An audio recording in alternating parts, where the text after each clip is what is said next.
বিসমিল্লাহির রহমানির রহিম। সুধীবৃন্দ, আসসালামু আলাইকুম। আমি অবসরপ্রাপ্ত ব্রিগেডিয়ার জেনারেল মোহাম্মদ জহুরুল আলম। আমার ইউটিউব চ্যানেল জহুরস ভয়েসে আপনাদের স্বাগত জানাচ্ছি।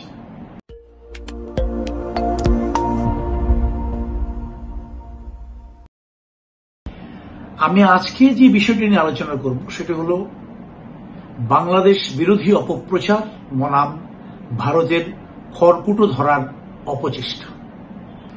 স্বৈরাচার হাসিনার পতনের পর প্রতিবেশী ভারত বাংলাদেশের বিরুদ্ধে নজিরবিহীন মিথ্যা প্রচারণায় উন্মত্ত হয়ে উঠেছে। মনে হচ্ছে রাগে দুঃখে নিজের হাত কামড়ানো ছাড়া সহজে তারা যেটা করতে পারছে তা হল নিরীহ বাংলাদেশের দিকে তাকিয়ে ঢোঁড়া সাপের মতো ফোঁসফোঁস করছে এবং বোধ করি তাদের মনোকষ্ট দূর করবার জন্য তারা একটা উপায় খুঁজে বের করার চেষ্টা করছে। এরকম একটা পরিস্থিতি উদ্ভব হওয়ার কারণ কি? যদি এক কথায় বলতে চাই তাহলে বলতে হবে ফেলিয়ার বা bat. India has failed in her political aspiration.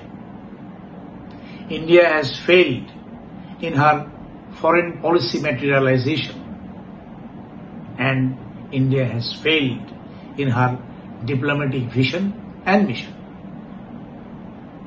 সুধীবৃন্দ, আমি যে কথাগুলো বললাম তা আমি পেয়েছি একজন ভারতীয় লেখকের কাছে।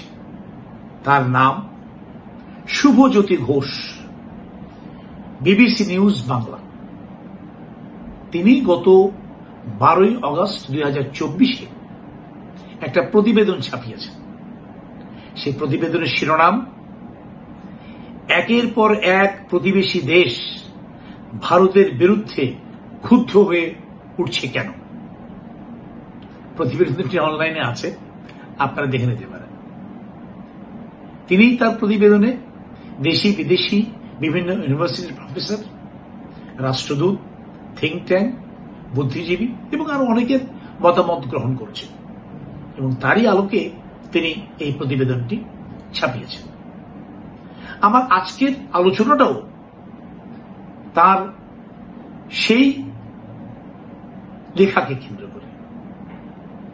তাহলে প্রথমেই দেখে নিই যে ভারতের প্রতিবেশীদের সাথে তাদের বর্তমান সম্পর্কটা কেমন। নেপালের নতুন সংবিধান প্রণয়নের সময় ভারতের অর্থনৈতিক অবরোধে সে দেশের মানুষ ভারত বিরোধী বিক্ষোভে ফেটে পড়েছিল। নেপালের ক্ষমতায় আছেন KP শর্মা, যিনি কট্টর ভারত বিরোধী বলে পরিচিত। যে শ্রীলঙ্কাকে ভারত তার আর্থিক সংকটের সময় সাহায্য করেছিল, সেই দেশের সরকার দিল্লির ভ্রুকুটিকে উপেক্ষা করে চীনা গোয়েন্দা জাহাজকে তাদের বন্দরে ভিড়িয়েছে। মালদ্বীপে গত বছর ভারতপন্থী সরকারকে হটিয়ে ক্ষমতায় এসেছে মোহাম্মদ মুইজ। ক্ষমতায় বসে দাবি তুলেছেন ভারতীয় সৈন্য সরিয়ে নেয়ার। তার ইন্ডিয়া আউট ক্যাম্পেইন দেশে ব্যাপক সাড়া মেলেছে এবং কোন রকম রাগ ঢাক না করেই তিনি চীনের দিকে ঝুঁকেছেন। এমনকি ভুটান, যারা সামরিক, অর্থনৈতিক ও বৈদেশিক সব ক্ষেত্রে ভারতের উপর নির্ভরশীল, তারাও চীনের সাথে আলাদাভাবে সীমান্ত আলোচনা শুরু করেছে এবং তাদের সাথে কূটনৈতিক সম্পর্ক স্থাপনে ইতিবাচক মনোভাব ব্যক্ত করেছে। আফগানিস্তান এবং মায়ানমারে বর্তমান যে সরকার, তাদের সাথে ভারতের সুসম্পর্ক রয়েছে এটা মোটেও বলা যাবে না। পাকিস্তানের সাথে চিরবৈরী সম্পর্ক জোড়া দেওয়ার মতো কোনো সম্ভাবনা ভারত তৈরি করতে পারেনি। চীনের সাথে তাদের সদা যুদ্ধাংদেহী মনোভাব বিরাজ করছে। এবং সবশেষে বাংলাদেশ বিগত 1.5 দশকের ভারতের অনুগামী সরকারকে রাতারাতি বিদায় নিতে হয়েছে ছাত্র জনতার আন্দোলনের মুখে। বাংলাদেশ এখন ফুঁসছে ভারত বিরোধী বিক্ষোভে। কেন এমন পরিস্থিতির উদ্ভব হল? আমরা যদি ভারতের পররাষ্ট্র নীতিকে বিশ্লেষণ করি অথবা পর্যালোচনা করি, তাহলে যে জিনিসগুলো আমাদের সামনে আসে তা হলো এই: মোদী সরকারের হিন্দুত্ববাদ বা হিন্দু আইডেন্টিটিকে পররাষ্ট্র নীতির মূল স্তম্ভ হিসেবে প্রতিষ্ঠা করার প্রচেষ্টা ব্যাকফায়ার করেছে। প্রতিবেশীর সাথে দীর্ঘমেয়াদী সম্পর্ক স্থাপনের চেয়ে স্বল্পকালীন স্বার্থ বা শর্ট টার্ম ইন্টারেস্টকে প্রাধান্য দেওয়া হয়েছে ভারত কর্তৃক, যা তাদের দূরদর্শী পরিকল্পনার পরিপন্থী। নেক্সট, নেইবার ফার্স্ট বা প্রতিবেশী সবার আগে বিষয়টিকে প্রাধান্য দেবার কথা থাকলেও মূলত ইন্ডিয়া ফার্স্ট পলিসিটাই বেশি অনুসরণ করা হয়েছে। তাছাড়া অনেকেই ভারতের কালেকশন অফ ইনফরমেশন অথবা ইন্টেলিজেন্স ফেলিয়ারকেও দায়ী করে থাকে।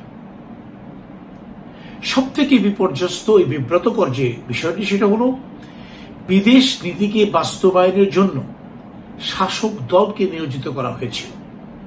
যেমন আরএসএস নেতা রাম মাধব স্থির করতেন নেপাল, মায়ানমার, পাকিস্তান এবং বাংলাদেশে ভারত কি নীতি নিয়ে এগোবে।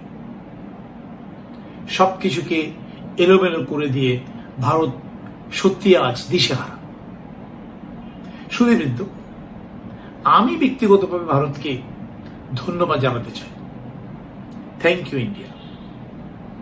তাদের অপপ্রচারে বাংলাদেশের 18 কোটি মানুষ আজ একত্র হয়েছে। দেশপ্রেম, জাতীয়তাবোধ এবং আত্মত্যাগের মহিমায় বাংলাদেশের মানুষ আজ বজ্র কঠিন জাতীয় ঐক্য গড়ে তুলেছে। সাবাস বাংলাদেশ। ছাত্র জনতার আন্দোলনের সুফল কোনোভাবেই বিনষ্ট হতে দেয়া যাবে না। যত অপপ্রচার এবং ষড়যন্ত্র হোক না কেন, তাকে প্রতিহত করতে হবে। জয় আমাদের সুনিশ্চিত। শুধু এখন প্রয়োজন জাতীয় ঐক্যের। সবাই ভালো থাকুন। আল্লাহ হাফেজ।